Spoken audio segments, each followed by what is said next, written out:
Welcome back to another segment of Insights with PT. As always, it's your girl Tammy here with PT. Yeah, so let's continue the convo, PT. And you spoke a little bit about it. At first you were an accountant, now you're a pastor. Before you were an accountant, now obviously you're a pastor, but at first you didn't think that you were going to be a pastor. So what did you ever deny the purpose or calling? And then also for those who have a specific purpose and calling and they're kind of like denying it or even running away from it, what should they do?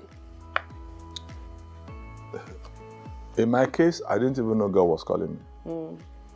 That's number one. I did not even know. But there were so many things happening at that time that I said to myself, this is not right. There must be something going on here. Do you understand? All I wanted to do was to serve God. All I just wanted to do was to serve God, And when we got married, we wanted to change our church because the church we were in then, the way the organization was, we couldn't serve God the way we wanted to serve God. So we were looking for another church. And then one day, somebody invited us, one of our friends, and we went,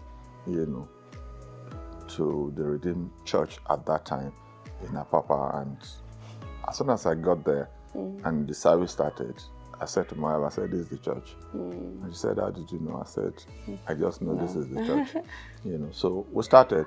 The next Sunday that I came to that church was my first Sunday. And that was the first Sunday I became a worker. I signed up immediately. Wow. Because once you know the truth, hold on to it. I knew this was the church, and the reason why we were trying to change church was because we wanted to serve God. You understand? So I became a worker. Then the following week, second week, I went back to our old church to tell everybody we were leaving, where are you going? This is the church we are going, and all that stuff, When I started serving, my wife didn't serve for about 3 months or more. Why? Because at that time, I think we just had a baby.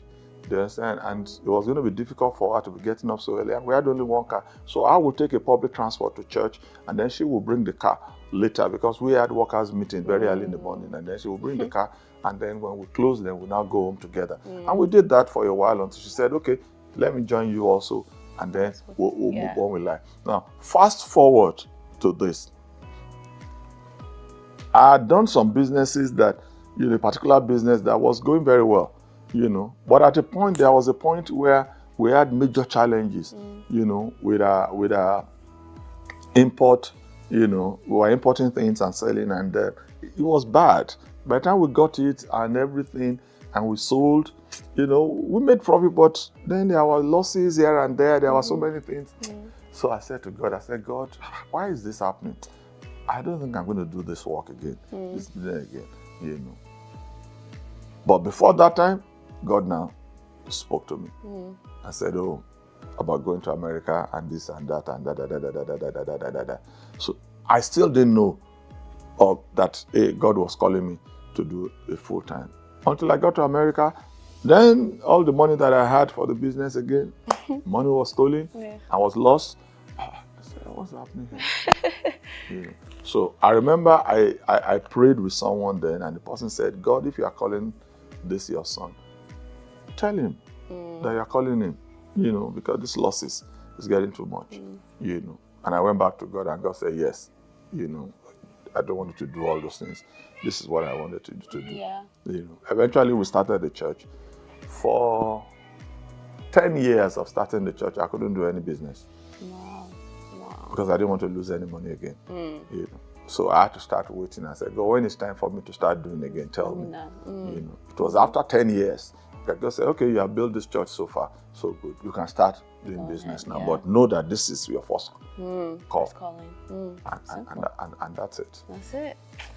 So, and then also, what do you think, I guess, in this generation, this society now, is the biggest challenge in terms of social media? There's a